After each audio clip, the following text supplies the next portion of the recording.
बिस्मिल्लाहिर्रहमानिर्रहीम। अस्सलाम वालेकुम नाजरीन, एक नए व्लॉग के साथ आपकी खिदमत में हाजिर है। नाजरीन, आज की इस वीडियो में हम बात करेंगे हुकूमत वक्त के उस ख्वाब की जो अब काफ़ी हद तक शर्मिंदा ताबीर हो चुका है। वो ख्वाब आपको भी मालूम है, मुझे भी मालूम है, आईनी अदालत का क़याम है।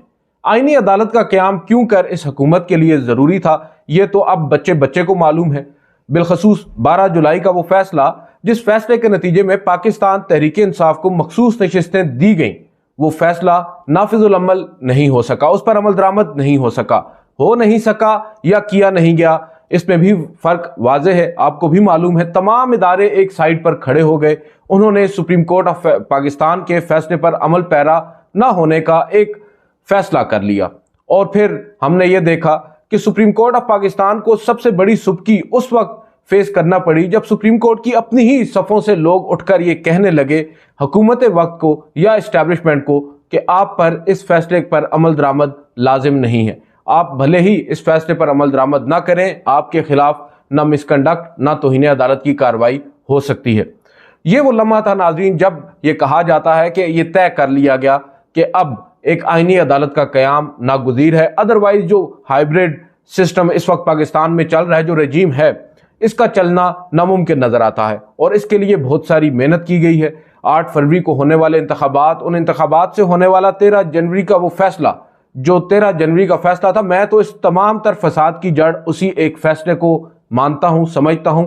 और अगर वो फैसला आज अगर आप माइनस कर दें तो फिर ये तमाम जो इवेंट्स हैं ये ना हुए होते। ना 8 फरवरी के इंतखाबात में वो डाका मारा जाता जो आज तक पाकिस्तान की तारीख में नहीं मारा गया। ऐसा नहीं है कि इंतखाबात में धांधली पहले कभी नहीं हुई, मेरी नज़र में ऐसे कोई इंतखाबात हैं नहीं जिनमें धांधली हुई ना हो। मगर जिस नहज पर अब की बार हुकूमत इस्टेब्लिशमेंट पहुंची है 8 फरवरी के दिन, वो एक अपनी ही मिसाल आप है। उसके बाद भी मुख्तलिफ डेवलपमेंट्स हमारे सामने हैं। 6 जजेस का ख़त है, 6 जजेस के ख़त के ऊपर जिस तरह का एक रद्द-ए-अमल आया है, भोंडा किस्म का रद्द-ए-अमल बदकिस्मती के साथ हमारी सुप्रीम कोर्ट ऑफ पाकिस्तान ने दिया है।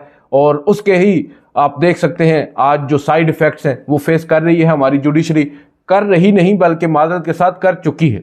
अब तो सुप्रीम कोर्ट हो या हाई कोर्ट्स हो या ओवरऑल पाकिस्तान की जुडिशरी हो, आप ये मान सकते हैं, ये कह सकते हैं, वो हुकूमत, वो इस्टेब्लिशमेंट जो इस वक्त अपनी क्रेडिबिलिटी मनवाने के पोजीशन में थी तकरीबन कुछ अर्सा पहले तक, अब वो हुकूमत वक्त इस सुप्रीम कोर्ट ऑफ पाकिस्तान को ही गैर मौसर कर चुकी है, इसको ही न्यूट्रलाइज कर चुकी है। और उन्हें मालूम है कि अब उनके रास्ते में कोई ऐसी रुकावट हायल नहीं है जो उनको उनके मकासद हासिल करने में रुकावट या आप कह सकते हैं कि कोई मसला खड़ा करे।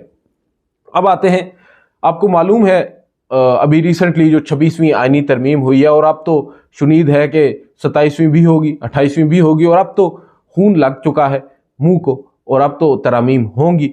उस तरमीम के नतीजे में नाज़रीन, जैसा कि आपको मालूम है, एक जुडिशल कमीशन कायम किया गया असर नौ।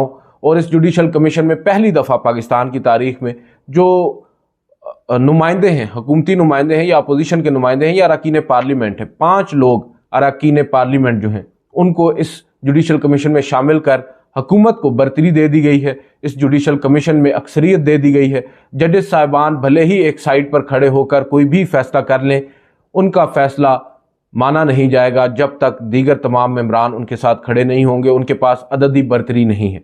ऐसा ही हमने देखा भी रिसेंटली कॉन्स्टिट्यूशनल बेंच की तश्कील पर, जब चीफ जस्टिस याह्या अफरीदी वो प्रपोज करते हैं कि तमाम जजेस साहिबान को कॉन्स्टिट्यूशनल बेंचेस के लिए नामजद होना चाहिए हुकूमत वक्त के।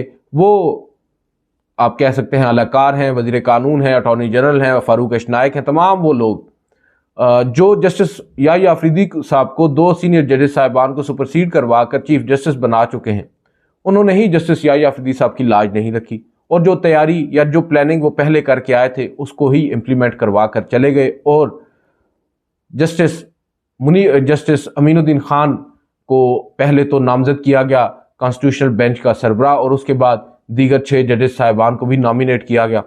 अब जब नॉमिनेट कर दिया गया और फिर आप देखें 26वीं आईनी तरमीम का जो गज़ट नोटिफिकेशन है उसमें वाज़े तौर पर लिखा है जो आईनी बेंच होगा, जो जुडिशल कमीशन तश्कील देगा, गो कि अभी ये 2 माह के लिए तश्कील दिया गया है, मगर जो आईनी बेंच तश्कील दिया गया है, इस आईनी बेंच के सामने मुकदमात जो होंगे वो भी आईनी बेंच ही लगाएगा। ये बहुत दिलचस्प बात है।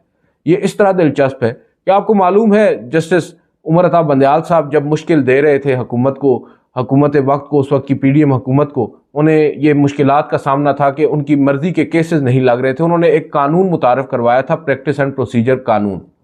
اس قانون کے ذریعے 3 رکنی کمیٹی بنی تھی، چیف جسٹس اور 2 سینئر ترین ججز پر مشتمل.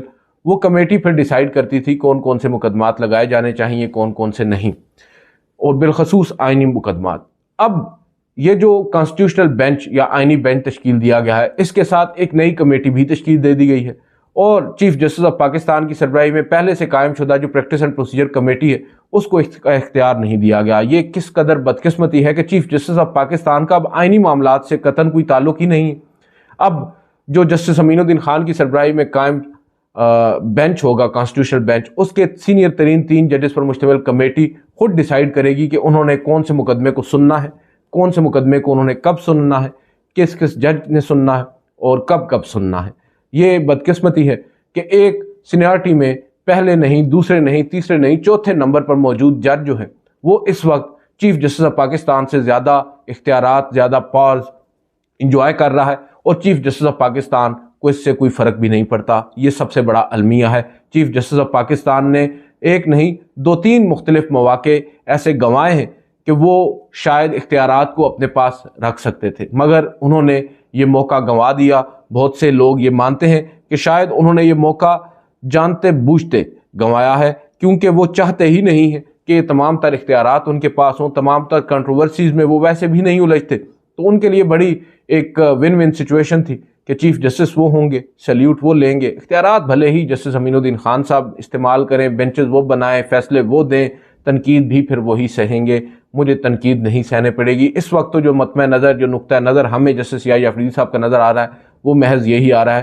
ہو سکتا ہے ہم غلط ہوں، وقت ثابت بھی کر سکتا ہے. بہرحال گھوڑا بھی حاضر ہے، میدان بھی حاضر ہے. اب آتے ہیں جسٹس امین الدین خان صاحب پر.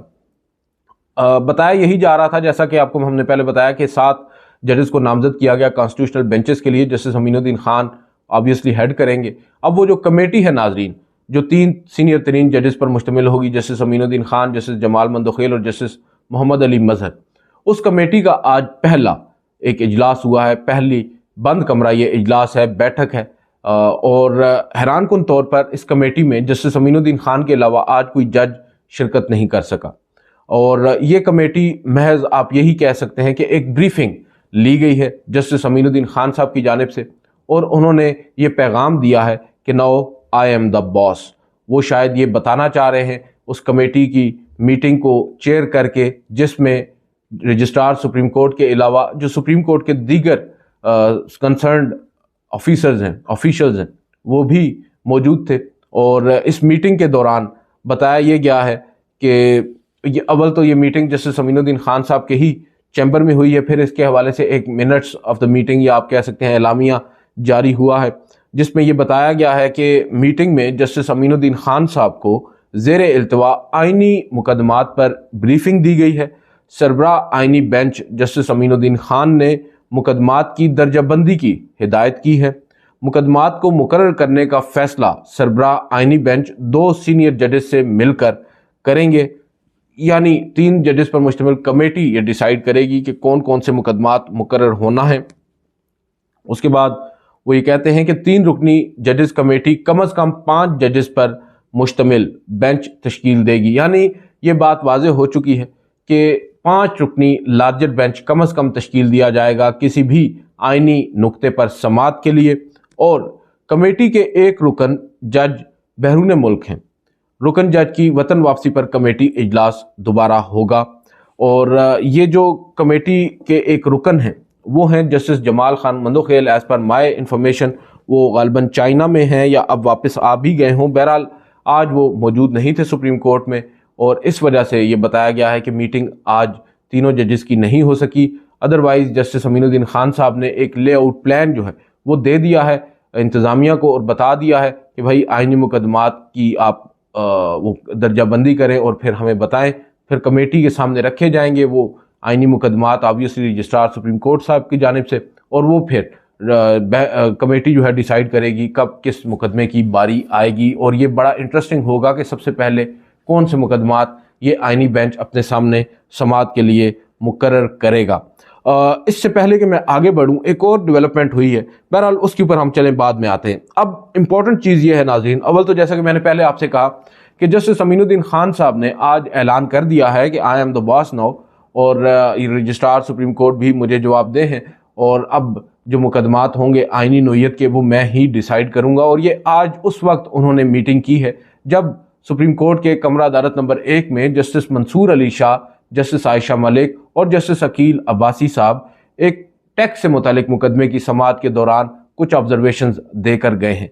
जब उन्होंने ये कहा है, और ये आज पहली दफ़ा नहीं कहा, आज नहीं बल्कि मुतअद्दिद दफ़ा, बल्कि इस 26वीं आइनी तरमीम के पास होने से पहले भी और उसके बाद भी हम देख रहे हैं कि आइनी बेंच के सामने मुकदमात या आइनी बेंच को मुकदमात रेफर करना अब सुप्रीम कोर्ट ऑफ पाकिस्तान में एक मामूल बन चुका है। रोज़ाना की बुनियाद पर कई ऐसे केसेस आते हैं जिनमें आइनी नुक्ता होता है, और जजेस साहिबान या पहले तो वकला ही इस ख्वाहिश में होते हैं कि भाई ये मामला कहीं लटक जाए, कहीं किसी दूसरे बेंच में चले जाए। तो अब आजकल उनको भी बड़ा आसान एक मौका मिला हुआ है इस 26वीं आइनी तरमीम के ज़रिए कि वो जौन सा मुकदमा समझते हैं कि ये हमारे हक़ में फ़ैसला शायद ना आए इस बेंच से, तो वो आइनी नुक्ता के जज का जवाज़ बनाकर कह देते हैं कि ये बेंच कॉन्स्टिट्यूशनल बेंच या आइनी बेंच को जाना चाहिए।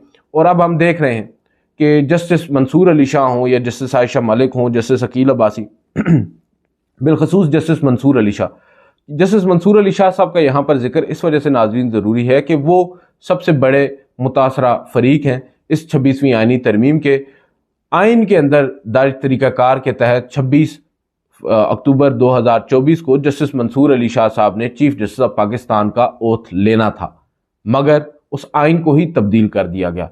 तो फिर आप अंदाज़ा लगा सकते हैं किस कदर वो इफेक्टिव हैं। गो के वो बड़ी ग्रेस का मुजाहरा कर रहे हैं, उनकी जानिब से ऐसी कोई लूज किस्म की बात नहीं की गई या इस तरह का कोई तासुर नहीं दिया गया कि वो शायद गुस्से में हैं, वो नाराज़ हैं, वो नाला हैं। बहरहाल ज़ाहिरी बात है, एक ग्रीवेंस होता है। जस्टिस मंसूर अली शाह साहब अब हुकूमत वक्त को ये बावर कराना चाह रहे हैं, ये कोशिश कर रहे हैं कि हुकूमत वक्त को ये एहसास दिलाया जाए कि उनसे कितना बड़ा ब्लंडर हो चुका है। मकसद महज जस्टिस मंसूर और जस्टिस मुनीब का रास्ता रोकना था, मगर उस रास्ता रोकने के लिए उन्होंने जो कुछ कर छोड़ा है, इससे ओवरऑल पाकिस्तान का जो अदालती निज़ाम है उसको ही तहस नहस कर दिया गया है। वो कैसे किया गया है, वो जस्टिस मंसूर अली शाह रोज़ाना की बुनियाद पर दौरान समाअत हुकूमत को बता रहे हैं, बावर करा रहे हैं कि भाई इस आइनी तरमीम के तहत जो आपने आइनी बेंच तश्कील दिया है, जो कॉन्सेप्ट मुतारफ़ करवाया है, ये पूरी जुडिशरी को ख़राब करेगा। और कैसे ख़राब करेगा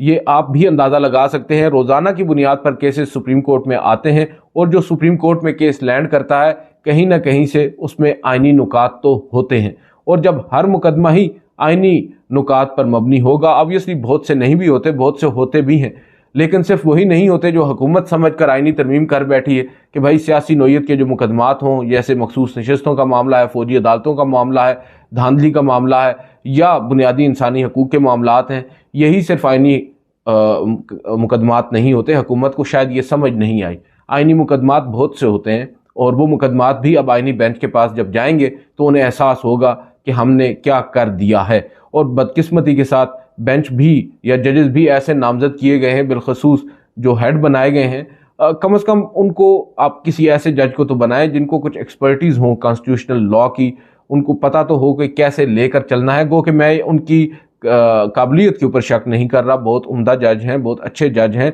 मगर फिर जो उन्होंने फैसले दिए हैं हाल ही में, जो उनकी जूरिस्प्रूडेंस है, उसको भी तो नज़रअंदाज नहीं किया जा सकता, जिसमें वो खुद कह रहे हैं कि सुप्रीम कोर्ट के फैसलों पर अमल दरामद का कोई पाबंद नहीं है इलेक्शन कमीशन या एग्जेक्टिव। तो ये चीज़ें बड़ी अफसोसनाक हैं, और जस्टिस मंसूर अली शाह अब बावर करा रहे हैं हुकूमत वक्त को, इस्टेब्लिशमेंट को, कि आपसे गलती हो गई है, और इस गलती का अब हल क्या है। सबसे इम्पॉर्टेंट चीज़ ये है, हल बहुत से लोगों से बात हुई है, अभी आपको मालूम है 26वीं आइनी तरमीम को बहुत से फ्रीकैन ने चैलेंज भी किया है। अभी रिसेंटली सलाउद्दीन साहब कराची से ताल्लुक़ रखते हैं, बड़ी उम्दा किस्म की उन्होंने एक पिटीशन सुप्रीम कोर्ट में फ़ाइल की है, चारों सूबों की नुमाइंदगी है, पिटिशनर्स जो हैं वो चारों सूबों से ताल्लुक़ रखते हैं, उन सब ने जो दरख्वास्त दायर की है सुप्रीम कोर्ट ऑफ पाकिस्तान में, और इसके अलावा भी मुतअद्दिद दरख्वास्तें दायर हो चुकी हैं। ये मामला एक ही सूरत में हल होगा जब फुल कोर्ट, सुप्रीम कोर्ट के तमाम जो दस्तयाब जजेस हैं वो बैठेंगे और اس آئینی ترمیم کے خلاف درخواستوں پر سماعت کریں گے۔ اس آئینی ترمیم کا جب تک جائزہ نہیں لیا جائے گا، میں یہ نہیں کہہ رہا کہ پہلے دن ہی یہ فل کورٹ بیٹھے گا اور آئینی جو ترمیم ہے اس کو کالعدم قرار دے گا، ایسا ممکن نہیں اور ایسا ہونا بھی نہیں چاہیے۔ آئین میں کی گئی ترمیم ہے، چاہے جس بھی پارلیمنٹ نے کی ہے، چاہے فارم 45 ہے یا جو بھی ہے، بہرحال جو آئینی ترمیم ہے اس کو آئینی ترمیم کے طور پر ہی لینا ہے، اور سپریم کورٹ آف پاکستان اختیار رکھتی ہے کہ وہ 26ویں آئینی ترمیم کا جائزہ لے، اور جب فل کورٹ کی صورت میں سپریم کورٹ آف پاکستان بیٹھے گی، جائزہ لے گی، اگر تو ترمیم درست ہوئی اور سپریم کورٹ آف پاکستان کی اکثریت نے یہ سمجھا کہ بھائی اس ترمیم میں کوئی آپ کہہ سکتے ہیں کہ غیر آئینی یا یہ آئین سے منحرف نہیں ہے، تو وہ اس کی توثیق کر دیں گے، اور پھر جب وہ توثیق کریں گے تو آبویسلی جو لیکوناز ہیں، جو لوپ ہولز چھوڑے گئے ہیں انٹینشنلی ان انٹینشنلی، ان کو بھی تو فل کرنا ہے، اور پھر وہاں پر سپریم کورٹ کا کردار ہوتا ہے ایز کانسٹیٹیوشنل کورٹ کہ انٹرپریٹ کرے کہ پارلیمان یہاں پر کہہ کیا رہا ہے، یا اس کا مقصد کیا ہے، یا کون سی چیز آئین کے مطابق ہے، کون سی نہیں ہے، اور اگر پھر کالعدم قرار دیا بھی جاتا ہے اس آئینی ترمیم کو تو وہ بھی ایک الگ بات ہوگی۔ بہرحال جو بھی ہوگا وہ سپریم کورٹ آف پاکستان سے ہی ہوگا، اور وہ کم از کم اس 7 ججز پر مشتمل کانسٹیٹیوشنل بینچ سے تو نہیں ہوگا جو آلریڈی پیداوار ہے اسی 26ویں آئینی ترمیم کی۔ تو یہ بہت ہی امپورٹنٹ نکات ہیں، اور ان کے اوپر جو وکلاء ہیں وہ سنجیدگی کے ساتھ غور بھی کر رہے ہیں، بات بھی کر رہے ہیں، مگر جنہیں سمجھنا چاہیے وہ خود ہی سمجھنے سے قاصر ہیں۔ دیکھتے ہیں آئندہ آنے والے دنوں میں اس پر مزید کیا ہوتا ہے۔ بہرحال جسٹس منصور علی شاہ ہوں یا جسٹس عائشہ ملک ہوں یا سپریم کورٹ کے دیگر ماندہ جو انڈیپینڈنٹ مائنڈ کے ججز صاحبان ہیں، وہ جو بات کر رہے ہیں یا وہ جو اشارے دے رہے ہیں، حکومت وقت کو وہ سمجھنے کی ضرورت ہے، اٹارنی جنرل فار پاکستان کو سمجھنے کی ضرورت ہے۔ آج کی اس ویڈیو سے اتنا ہی، اجازت دیجیے، اللہ حافظ۔